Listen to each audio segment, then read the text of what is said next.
Kembali lagi bersama Indokomas Warehouse, masih di seputaran tutorial-tutorial video, sharing-sharing video terhadap pekerjaan atau repair-repair di seputar area Indokomas Warehouse ya. Sebelum melakukan aktivitas pekerjaan, diwajibkan kita selalu menggunakan PPE atau alat pelindung diri dari safety helmet, safety glass, sampai hand glove.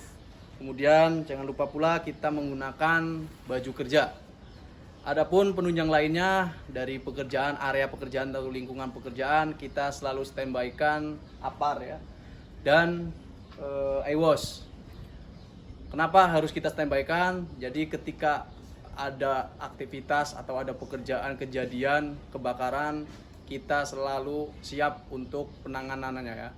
Ada alat pemadam api ringan ketika ada api, dan ada EWOS ketika mata kita atau ketika tangan kita terpapar oleh chemical.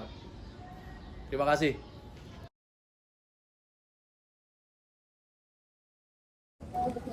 Oke, untuk kesempatan di pagi hari ini saya akan berbagi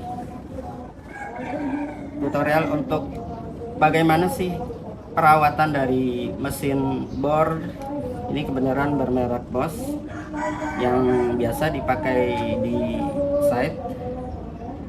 Di sini ada beberapa hal yang harus kita perhatikan saat kita merawat atau maintenance dari mesin bor ini. Pertama-tama yang harus kita cek adalah bagian dari pengunci dari mata bor yang akan kita pasangkan. Di sini untuk baiknya kita sering memberi pelumas. Di sini kita biasa pakai WD yang akan kita semprotkan ke bagian dari pengunci mata bor tersebut. Untuk tipe bor ini memang ada dua jenis pemakaiannya, yaitu untuk bor tembok dan bor besi. Dimana bagian penting dari bor ini, terutama untuk bagian switch atau bagian berubah dari bor tembok ke bor besi. Di sini juga harus kita sering beri pelumas sedikit. Kita biasanya sering semprotkan WD juga. Oke, sekarang apa-apa yang kita perlukan terus untuk membuka bagian dari bor ini. Pertama, kita siapkan obeng min. Di sini kita pakai juga obeng close dan alphameter. Juga kita siapkan juga WD. Ada beberapa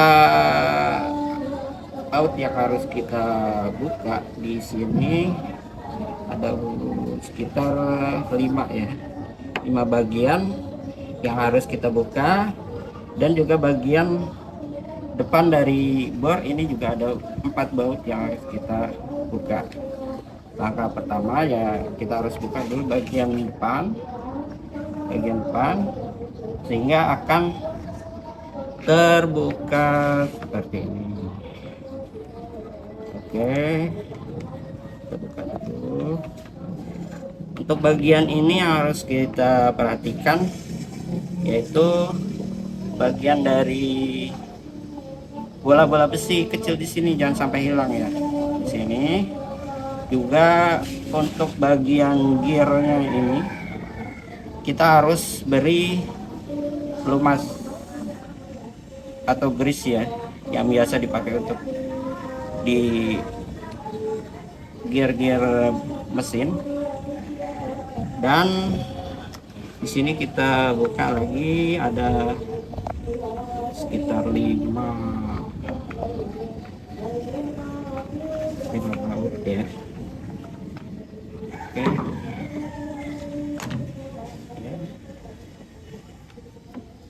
Setelah terbuka, kita bisa melepas bagian kabel ikat switch ini dulu, kita copot.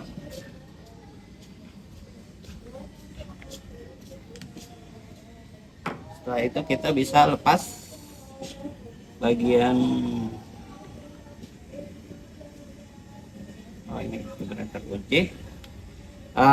Pertama kita bisa cek dulu switch dari mesin bor ini, dimana kita pakai skala ohm di sini dan kita mainkan switchnya.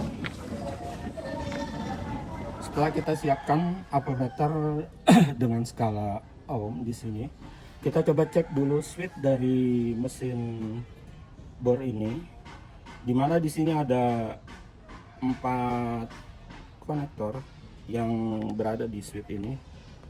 Bagian konektor pertama di sini terhubung,